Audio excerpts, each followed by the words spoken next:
दिनै 30 मार्च एबा बड'फा उपेन्द्रनाथ ब्रह्मनि जोनोम सान बेजोंनो लोब्बा लाखिनानै धेमाजि जिल्ला दुलाराय बर' फरायसा आफादा संख्रं UN एकाडेमि गेलेग्रा फोथाराव बेवहाय दिनैनि हाबाफारिखौ खुङो। दा बेवहायनो आंबो बाहागो लाफैनानै गोजोननाय मोन्दों आरो बेजोंनो लोगोसे जा मिरु बर' थुनलाइ आफादनि सासे नेहाथारि सोरजिला औवारि मेडाम बिथाङाबो बाहागो लादों आरो जनाय जिल्ला बर' थुनलाइ आफादनि आफादगिरि दिलीप बसुमतारी मानगोनां बिथाङाबो बाहागो लादों। दा बेवहाय बाहागो लानानै खोब गोजोननायखौ मोन्दों आरो बेजोंनो दिनै मोनसे मेसेज होनो लुबैदों दि दिनै बड'फा उपेन्द्रनाथ ब्रह्मनि जोनोम सानखौ आसाम सरकारा छात्र दिवस हिसाबै फोसावबाय। बेनि थाखाय आसाम सरकारनिसिम एबा भारत सरकारनिसिम दुलाराय बर' फरायसा आफादनि जानानै आरो बर' माहारिया जानानै रोजा रोजा साबायखर बावदों आरो दिनै बड'फानि उपेन्द्रनाथ ब्रह्मनि जोनोम सानजों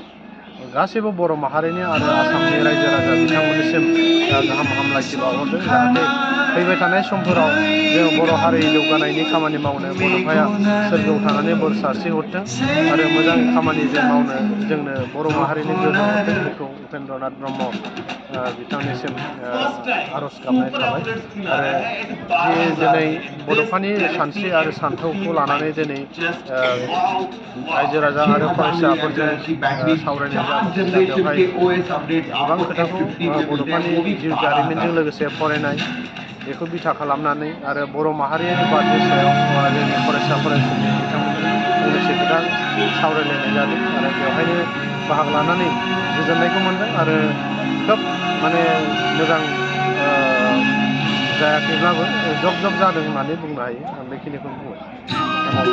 दिनैनि सानखौ लानानै फरायसाफोरनिसिम मा मेसेज हरनो जेनेबा बड'फानि जिउ खौरांनि सायाव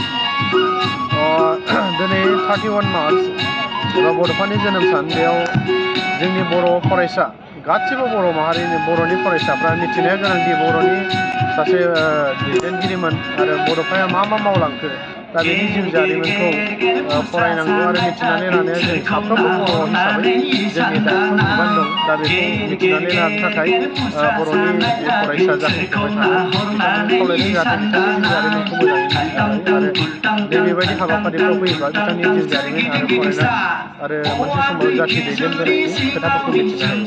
दा बेखौ फरायसाफोरखौ मिथिना लानो थाखाय खावलायनाय सायख'थिया दा जोबोर खाथियाव बे हिसाबै लखिमपुर लोकसभा समस्तियाव दुलाराय बर' फरायसा आफादा माबायदि रल लागोन? लखिमपुर लकसभा बेनि इलेक्सना फार्स्ट फेसआवनो जागोन। दा बेवहाय जों बयबो मिथिबाय जिहेथु जोङो दुलाराय बर' फरायसा आफाद हिसाबै जों बेखौनो माने नोजोर बोबाय थादों जिहेथु जोंनि 2020 सननि जि माखासे एकर्ड बै एकर्डफोरा दिनैसिम माखासे मावफुंजाबाय माखासे मावफुंजायाखै।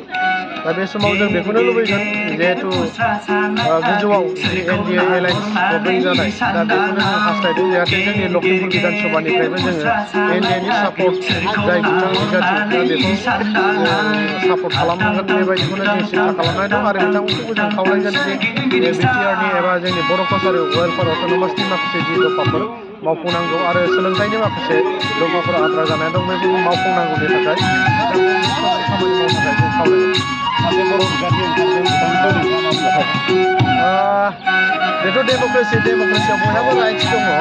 डेम'क्रेसियाव बयहाबो राइट्स थायो। दा बेवहाय जोंहा दुलाराय बर' फरायसा आफाद एबा बर' माहारि हिसाबै बुंनांगौ जेबो थाया।